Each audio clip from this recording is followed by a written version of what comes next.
Hey everybody, happy Saturday, August the 20th of 2022. It is cooler, but it is significantly humid.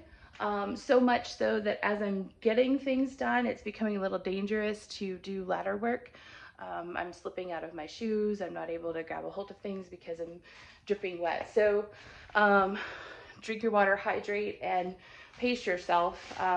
This just means it's going to take me multiple days to get done what I'd like to get done. But I was very fortunate. Mom came over and helped me earlier today. So we have the plastic up, just kind of helping to do a little bit of dust control. It's certainly not perfect. And in fact, I don't expect it to last. And honestly, it probably shouldn't. One of the kitties, she's a fantastic mouser. She's the best hunter of all of them, but she likes to mark anything that's plastic. So I could hear her little bladder getting ready the minute we started to unroll the plastic, which means we are on a time crunch to get this done and get this plastic back down, which frankly will make life so much nicer, just to have less dust in the house and have everything just a tad bit cleaner, which will be good. So as you can see, I'm here in the dining room right now. It's one of the very last rooms to get the sheetrock taken down, or the gypsum board taken down. And obviously I'm starting with, I did get a little bit more ambitious, and I took down just this one section. This piece on the ceiling had actually been dangling for at least a couple of years. So I was itching to get that down. Pulled that down, curious to see what's underneath. I know it's kind of hard to see, but it is exactly like all of the typical wallpaper that we're seeing throughout kind of the public spaces. So it just kind of has maybe a silky kind of a texture to it. And not too bad, very subtle. Obviously been there for a very, very, very long time. So I'm hoping that I won't find any negative surprises along the way. I'm next curious about these chair rails. Hopefully you can see those. I'll try and take some better photos. These are the kind that do have the grooves that would hold your plates, which would be pretty important if you are within 100 feet of railroad tracks. So that should be interesting.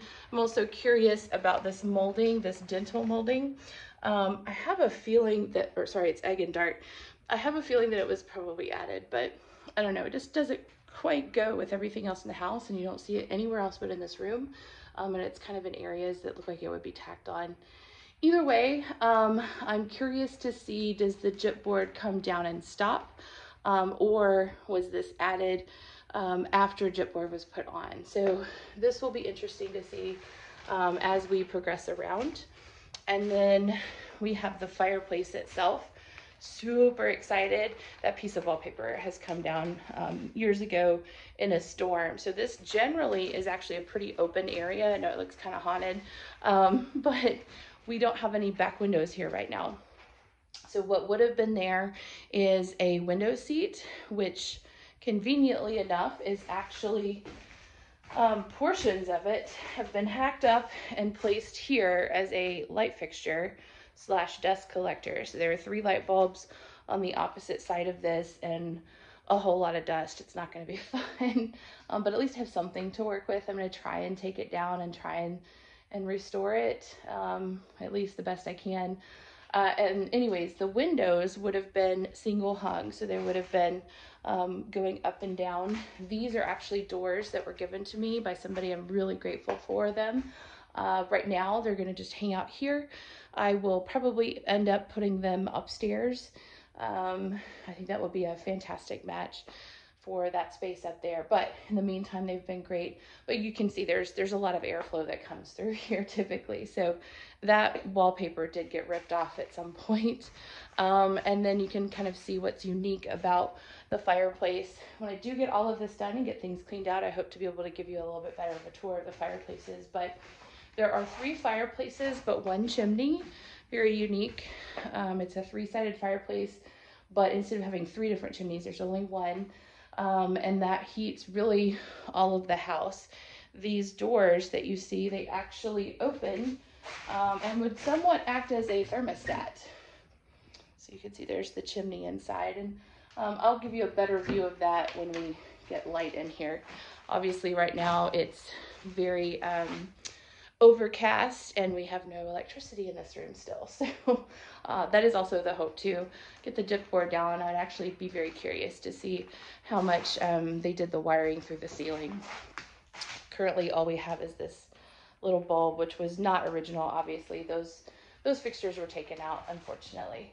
But I did finally get the fake ivy that was up here, and we got one of those little angels left. We're gonna get rid of that here shortly, and I'm excited to just have all that nice and neat and clean taken down, even if it's the old wallpaper that's crumbly and crackly. I'm just excited to have a lot of that out of the way. So as you may have seen, I just got the last, hopefully, large dumpster in, which means I'm trying to fill it with all of these bags of gypboard. Once this room is done, move over to the living room, which is the last official room. I should have probably 2/3 of the ceiling left to take down, and then it has kind of walls like this where there are areas that have gypboard, but a lot of it is woodwork and built-ins, and so hopefully it's not going to be too terribly difficult. It's just a big, huge space. So I'm hoping to take all of that straight to the dumpster, not have it hang out on the porch or in the house, and we will be done with big dumpsters, which would be really great. So I even have offered to a couple of friends who've asked to give them some space in the dumpster as well. So hopefully that's how close we are to being done. Now, that was good news. Here's some not so great news. It is not the end of the world, but it is disappointing. As you can see, I still have the plywood underlayment down. Haven't really gotten back to that, but this is an unfortunate scenario. I don't know if you can tell or not, but you'll definitely be getting more photos of it soon. There is a hole in the floor, and it's pretty significant. But what is interesting is I'm not seeing any damage to the wall above it. And I don't really have a clear path of why there would be water damage here. My guess is that one of two things happened. You see there is a spigot here for a gas line to go to a heater, a space heater that would have been run off of gas. And the photos that I've seen from my mother's wedding, which was a very long time ago, 50 years this year, congratulations to Mom and Dad, it didn't appear that there was a heater in this location. So what could have potentially happened is that hot heater sits here after it was installed, and it's on a cold tile floor, creating significant condensation between the cold floor and the hot heater. And so lots of water was sitting here over a long period of time, over and over and over, causing decay. And the joist underneath appears to be fine as well. So fingers crossed, all of that is good. And we'll have to replace the floor, obviously. It will never be perfect. I think that's important to know. So if you ever come and visit, you will be able to tell that there was a replacement made. And that's okay. That's part of the story and the history of the house. If you wanted things to be perfect and pristine, preservation is probably not for you. But the other thing that maybe this could have been is maybe there was a spill that consistently happened. Maybe they actually put a pan of water on top of the heater to humidify the air for some reason. I don't know. And so that water just sat in that area. I know that there were roof leaks in this house pretty badly at one time, but I hesitate to think that that's the cause, just because, again, I'm not seeing any damage on the walls. So it just doesn't quite make sense. That's wallpaper damage, not water damage. So let's hope that it's nothing more than that, and whatever caused it is no longer active. Fingers crossed, say a little prayer, and we will continue to collect salvage wood to try and make that repair. Let's hope that the damage is kind of minimal. It seems to be maybe a 4x4 area here, so pretty large and significant, but I think it'll be okay. That's the breaks, that's just part of it. But you can see the other thing that I'm working on in between working in the dining room is the tile. This is the last of the pink tile.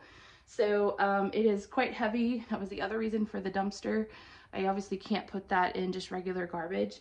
And you can only fill up these bins so much, and then you gotta go dump them. So I've just been kind of sitting here listening to a book on tape and just chipping away, getting these pieces back up. Obviously these pieces here on the damaged area came up good, but that's not really how I wanted it to go. So the rest of them, they'll fight me a little bit. There's none in that room, but there is a room underneath the staircase, and there's pink tile in there. But once this is done, it's done, and we have no more pink tile to take out of the house at all. So it feels really good after this many years to finally be getting to the end of parts of the project. Anyways, I know I'm basically talking to you in the dark, and I apologize. We don't have any power in this area, but hopefully that will change in the near future as well. I'd love to have that change by Christmas, so maybe that means by 2023. Anyways, you guys take care, have a really great rest of your day, and we'll talk soon.